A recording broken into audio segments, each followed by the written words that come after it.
if I may, on the very sad and disappointing outcome of the midterms.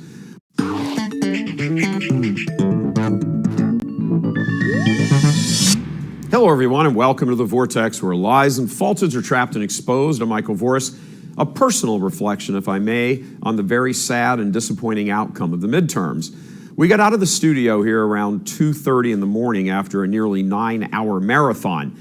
I was driving home in the dark wee hours of the morning, and my thoughts were racing. I went to bed pretty sad and woke up sad, but accepting a new reality. It's not that the world suddenly changed in the wake of the midterms. It's that the midterms simply revealed a kind of final presentation of what had been brewing for quite a while. And what that is simple. There has been a foundational shift in civilization. Looking at this, as I said, from a very personal point of view, stay with me here, please. I'm 61. The institutions that were the embodiment of cultural life, they no longer exist. In my life, those would be America, the military, Notre Dame, and the church. This is simply no longer the same country in any way, shape, or form as it was when I was young. During the nation's bicentennial, July 4th, 1976, I got up at 5 in the morning and watched the wall-to-wall coverage of CBS's nation's 200th birthday. They went from everywhere, sea to shining sea, everything. I still play, to this day, Lee Greenwood's God Bless America in my Jeep, and I belt it out when I'm alone, because I want to bother people. And yeah, I get goosebumps when I hear it. Now, the country that my heart used to beat so proudly at supports child murder en masse, not by judicial fiat, but now by the will of the voters, and expect that to sweep the nation in the next election cycle or two. It glorifies and celebrates sodomy. It increasingly supports the putrefaction of the minds of children. The U.S. military. I grew up on U.S. Air Force bases in England, Texas, and California. I used to ride my bicycle along the flight lines, racing the fighter jets thundering down the runway. I loved the U.S. military. I remember being in middle school when the troops came back from Vietnam and were vilified thanks to the Marxist press. I seethed inside at the treatment that they were getting. Now, the woke mob is converting our military into a brainwashed collection of out-of-shape liberal kids with guns. I went to Notre Dame, graduating in 1983. I wanted to go there since I was 7 years old. I worked my tail off in school to get there. Once there, I got elected as freshman hall president in the first week. I was so excited about being there, I was even given the nickname Rah-Rah. It stuck. I even tried out for Leprechaun, but I was disqualified for being too tall. Now, the place is a theological wasteland, not just protecting LGBT students, but actively promoting perversions of all kinds. And then there is the church, to come to the final institution. Not as she is in herself, no one can touch that, but the laughable group of so-called leaders who are nothing but weak, socially polite, effeminate men, some of whom are truly evil, the rest of whom are absurd in their cowardice. She is still eternal, always will be, because she is the embodiment here on earth in time and space of the eternal Logos. But the human aspect has reached all-time lows, and considering the temporal history is 2,000 years, that's saying a lot. But regardless of it being a lot, it's true.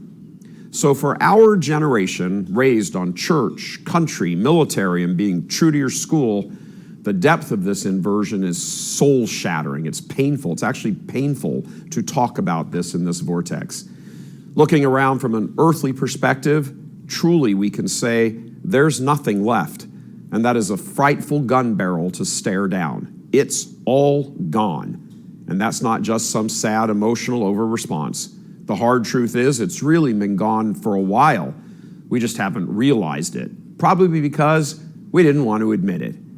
I have that same feeling when my parents and I were having the follow-up visit with my mom's cancer doctor a few months after her surgery. In the face of my mom's inability to improve, I asked the doctor when things would get better. He very matter-of-factly said, "The cancer has advanced to stage 4. There's nothing more to be done. You have a few months left, Mrs. Voris." It was like being immediately transported into a fog of unreality.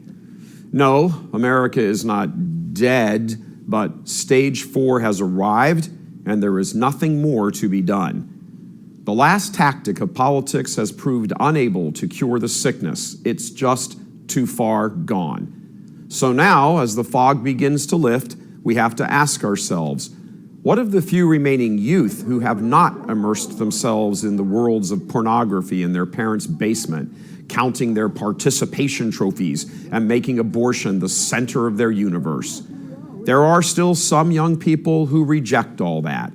I know some of them. They work here at Church Militant. They are young and dating or engaged or newly married or even expecting. They are quickly shaping up to be the antithesis of their peers. Are they not worth the fight? A fight which is developing into one for preservation more than advancement. Those of you in my generation know some of these young folks as well. They're your nieces or nephews or grandchildren, and they are worth the fight. They'll never know the thrill and the goosebumps of blaring out the national anthem in a packed stadium, of growing up in a strong America, or even a strong, vibrant church for that fact. They have been conditioned to the minority, the weirdos, the heavily scorned. They now have to read about strong church and strong country in some dusty book somewhere, or listen to my generation tell them how good we once had it. It is sad, there is no doubt about it, but they deserve the protection and embrace of those of us who knew what used to be. Those of us who grew up in a world where a man would be correctly incarcerated for invading a woman's restroom dressed as a woman. Those of us who grew up in a world where horror movies were made about castrating 10-year-olds. And those of us who grew up in a world where the church knew and preached the truth, as opposed to burying it under a sea of homosexual predators and thieves in collars and miters.